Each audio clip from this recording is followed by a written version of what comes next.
Well, it's been 1 year precisely later, and I want to say right in front of everyone that I've been extremely pleased with the delivery of the rail office following the reorganization. And our next speaker is, I think, significantly responsible for the excellence of work that's gone on in exactly the last year. And the proof in the pudding, as far as I'm concerned, is $590 million from the federal government to our state for projects that were put through with excellence by the staff of both the previous members of the rail office and certainly the ones we have now, including our speaker. I do want to make one little comment about our speaker. Our former speaker definitely was not born in the United States, and he had a bit of an accent. He was from the south of Spain. It's going to be even tougher to understand our next person because he definitely speaks a foreign language. He's from England.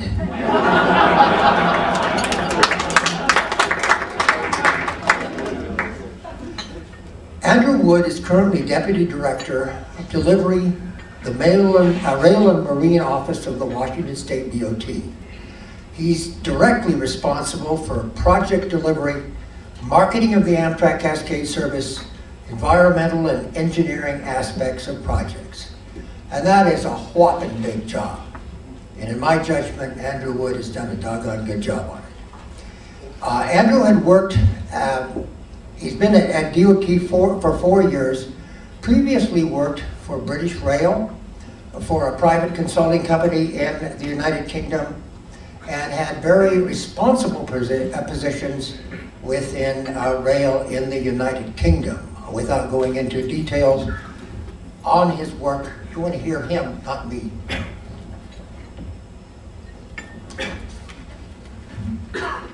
Educationally, Andrew has a BA in mathematics and holds a national certificate in mechanical and electrical engineering from the UK, and is a member of the Chartered Institute of Transport, and is also a fellow of the Royal Society of Arts. I think it's very important. Let's give a good welcome to our next speaker, Mr. Andrew Wood.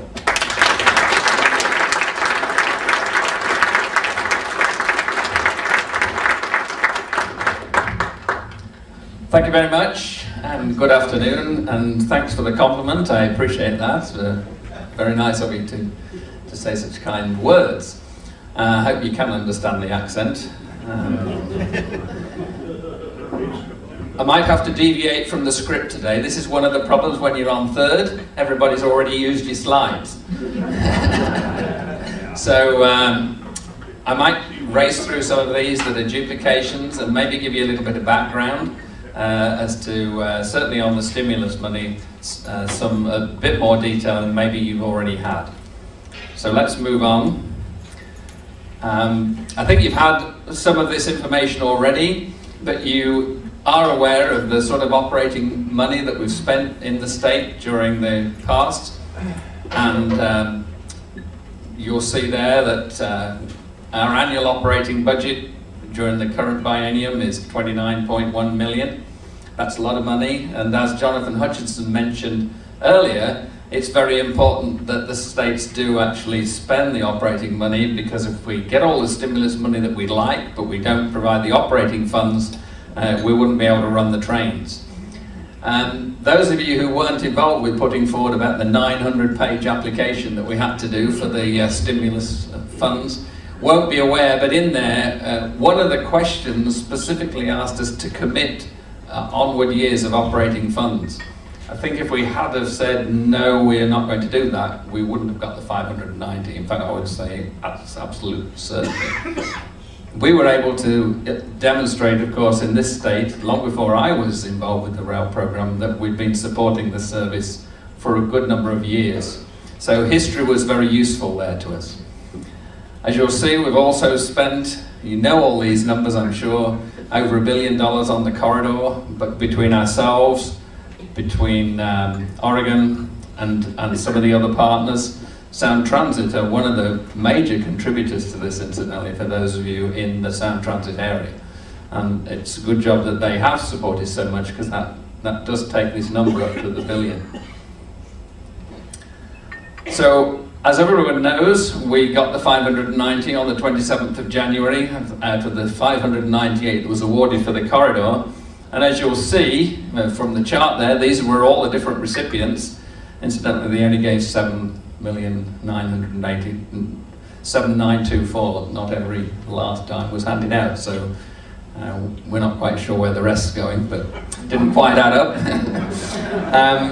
We've got 590, we finished 5th, which we were really pleased. I think some of us in our office, considering we'd applied for 1.3, were a little disappointed. We got slightly less than half until we saw this table. And we realised that in actual fact there was 57 billion that was requested for the 8 billion. So we didn't do too badly. And I just wanted to read you, and the reason that I've put Service Block 2 up there, and I apologise for that being such small print, but that's taken out of the application packet. So for those of you who aren't familiar, and probably a lot of you in the room already are, there were 4 different tracks. We only applied under 2 different tracks. Track 1 was for the ready-to-go projects. We applied for 435 million under that track and got 0. Under track 2, we applied in 3 different ways. And one of the things the FRA said when we were making the application was, everything you put in track 1, make sure you put it also into track 2 in the corridor application. So in effect, we did get our 435, but we got it through a track 2 application. So we made 3 separate track 2 applications. We call them track 2 block 1, block 2 and block 3. And the reason I'm showing the block 2 map, which is the map I think you've already seen once already from other speakers, is this is the one that mirrors the wording of the award. Because when we put this block 2 forward, and this is actually an extract from it that I'm holding, it says service block 2 will allow us to add a 5th and 6th daily round trip between Seattle and Portland. Service block 2 will improve the average on-time performance between Seattle and Portland from the current 62 to 82%, and improve on-time performance between Seattle and Vancouver, BC from the current 69% to 75%. Service block 2 projects will reduce the travel time between Seattle and Portland by 10 minutes. So that mirrors virtually the awarding words that we were given on the 27th of January when we were told, you've got 590 million, this is what it is for. It was for 2 extra round trips, getting from 62 to 88%, and for making a 5% improvement in the journey time between Seattle and Portland. Nothing was mentioned in the award for the Seattle to Vancouver section. Now, the thing that you'll see here is those Service Block 2 projects came to 976 million, and we got 590 million. So we're clearly not going to be able to do all 17 of those. At this point in time, we don't know which of the 17 we're going to be able to do, because the FRA have not yet made their visit to the state to go through with us the details. However, some of them, if I was a gambling man, and I'm not really, but if I were, there's some of those that are almost certain to be included. It's a requirement from BNSF that we do the D2M Street connection and the Point Defiance bypass and the Vancouver bypass. If those projects aren't finished, we can't add 2 round trips. So if I was betting on something, those 3 will be on the list when the FRA give us the money. As for the rest, there's some there that I won't speculate, but there's some there that you might think, well, maybe not qualified. As there was nothing in the wording about anything north of Seattle, maybe projects that are on there that are for the Seattle to Vancouver BC section won't be covered, but we don't know. And I wouldn't like you to quote me as saying, well, they're definitely not, because we really don't know. But we're clearly getting about 400 million less than that particular wording was awarded. So we'll wait and see. We're anticipating that we will know within the next couple of weeks. So our website will post the projects in detail. So there's 5 ingredients for success of a high-speed rail service on a high-speed corridor. And this is my personal view and my personal slides from working in the rail industry for 30 years in the UK and for the time that I've worked here. And some of you may disagree with these, but these are, in my opinion, are in the order of importance. So first of all, I think you've got to offer a reliable service. Reliability to me is crucial. If people expect to get to their destination at 1 o'clock and they get there at 2 o'clock, they're not going to keep using the train. So reliability is very important.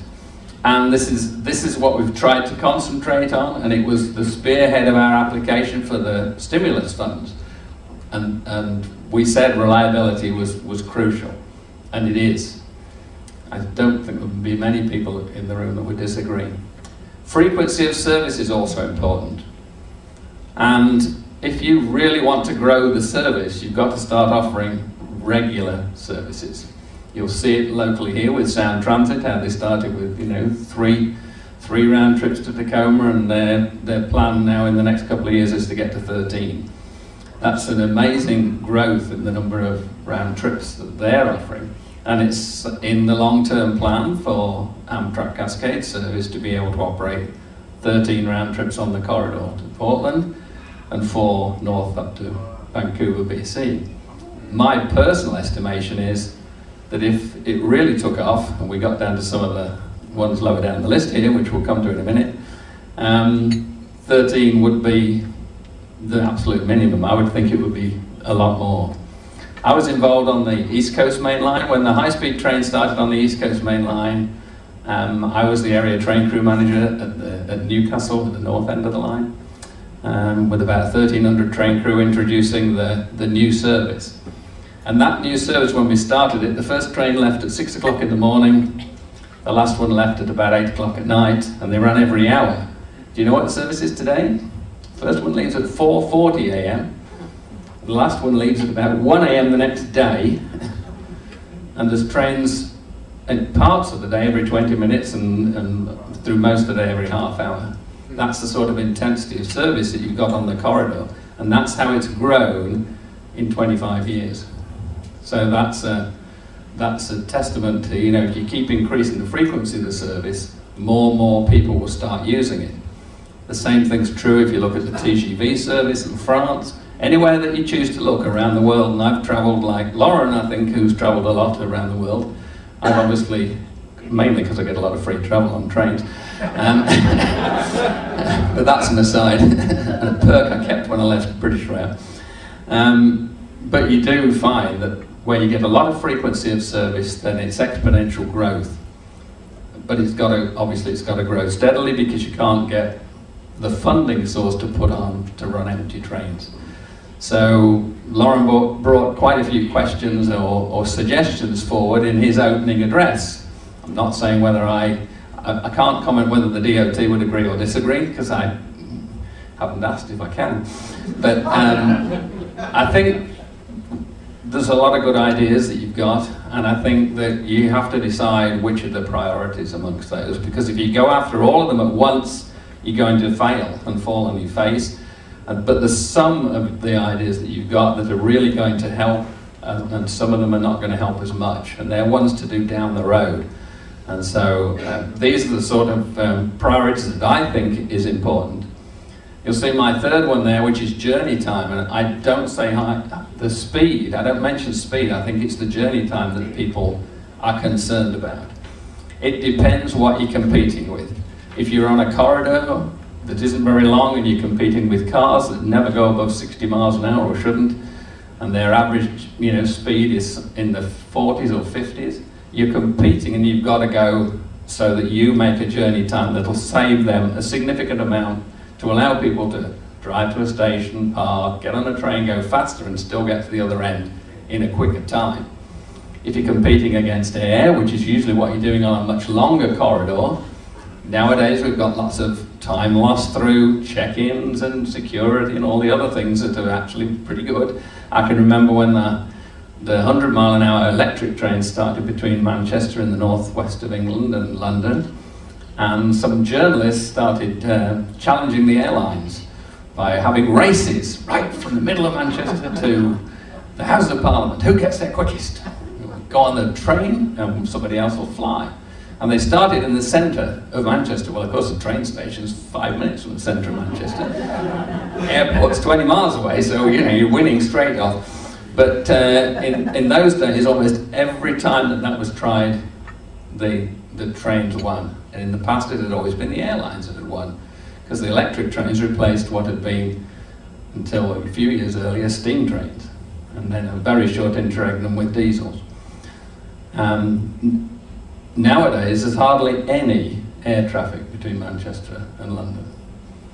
I mean, the trains go faster as well, but so that's, you've got to, I think, consider on the corridor, what are you competing against? If you're competing against air, you've got to go faster than if you're competing against road, probably. I put down there accessibility, and by accessibility I'm covering a whole range of things like fares. Can people afford to travel? I'm talking about connectivity, car parking, availability of rental cars, light rail or suburban rail at destinations, at key places. So that's very important if you're going to have a proper integrated transportation system. I'm not going to comment about how far down that road we are, but these are all things that obviously we're aware of. All of them take funds, and you can't necessarily run overnight. As long as everybody here is aware that we know these are important things, and we are working towards them, with the maximum amount of zeal and energy that we can, given the funding we've got. We've got a very small rail office in the state. It's bigger than Oregon's, 2.5 people, but we've got 17, dealing with these rail issues. And everybody in there is very dedicated to growing the service.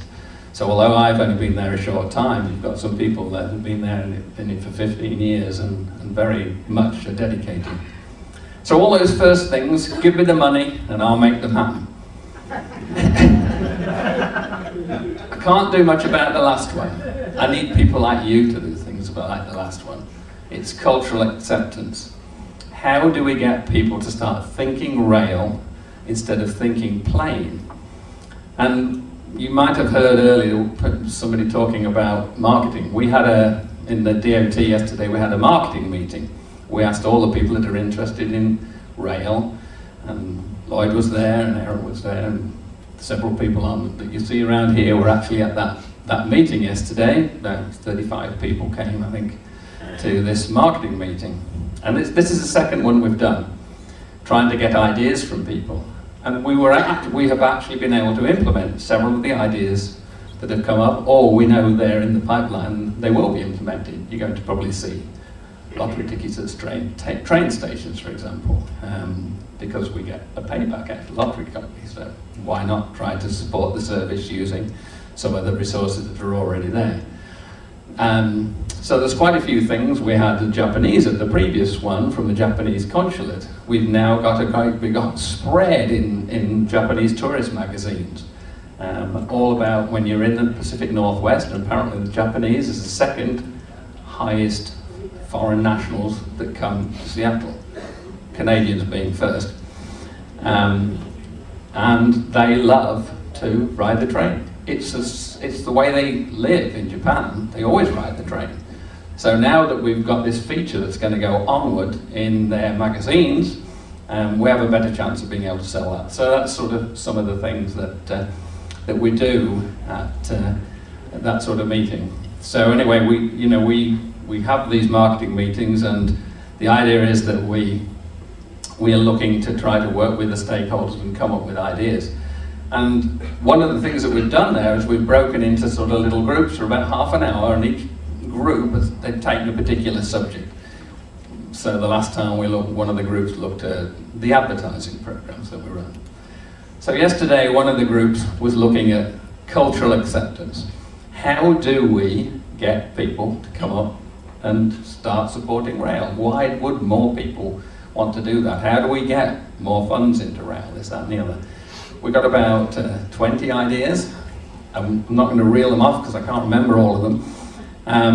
But there are a number of things that we need to be able to try to do. Not easy, a lot of them, but we can work on some of them. And the way that it's taken off in other countries and it becomes the norm is that you get senior politicians riding the train. They don't go to the airport or they don't get their chauffeur to take them on the trip. They go to the train station and they ride the train. I was mentioning when I was in the UK last week that there's an election coming up in England apparently on May the 6th. And the finance minister, or the maybe incoming finance minister, the opposition finance minister at the moment, they call them shadow finance ministers, was being interviewed about what their plans were if they win the election, etc. And where was he being interviewed? Sitting on a train journey. So it's the cultural sort of acceptance that this is a normal thing to do, this is what people at that level do, so why wouldn't I do it? That's the sort of message that you've got to keep getting across. When we make movies, why do we have people always going off on a plane somewhere? Why aren't they going off on a train? Anybody know anybody in the movie making industry? We need a few changes of those sorts of images so that we can start changing the culture. And I mention this as often as I can because I don't know that you might have a son or a daughter or a mother or a father who's a movie producer, and you could sow that seed for me. One day, if I keep saying it long enough and hard enough, somebody might actually pass it on where it matters. So it's those sort of things. As I say, we came up with about 20 different things, and they will be posted on our website in probably about 3 weeks' time, by the time we've had a chance to go through and try to rank some of those. So those are some of the things that I think are important, and I hope that you would agree that most of them are. So just a few boring statistical slides now, which I don't like really talking to, but people ask these questions and you may be interested. So Antonio said, did you have 2009s? And yes, I did have 2009 numbers, fortunately. Slightly down on numbers in 2009, 761,000 instead of 776 the previous year. And obviously the high price of fuel at more than $4 a gallon for a couple of months in the middle of 2008 caused that drop off in 2009 because we were back down to cheaper prices in 2009. Although there was a big surge, if you actually looked at the last 3 months of 2009, they were way better than 2008. And if you look at the beginning of this year, up again. The best year that that we've had for a long, well, ever, January and February. Now, part of that is the Olympics, and I'll talk about that in a moment. This is a slide that shows you the sort of fare box recovery. That's actually by train. Overall, over the last 2 or 3 years, we've gone from 46% fare box recovery to now 54%. So there's more money coming through the fare box than the state's having to subsidise the service, which for you as taxpayers and me as a taxpayer is good. Here's the on-time performance, 80% goal. Not sure that 80% is a high enough goal. It's interesting that if you go to many other countries, you'll find that the goal's much higher. Lauren showed Leeds City Station train departures boards earlier, and somebody picked up on the fact that all 25 trains were on there, everyone was on time. Of course, a lot of those start from there and they're locals. I knew that, but I wasn't going to tell you. There was only about 3 that were through trains there, so that's okay. If you'd have had the arrivals board instead of the departures, might not be quite as good. Anyway.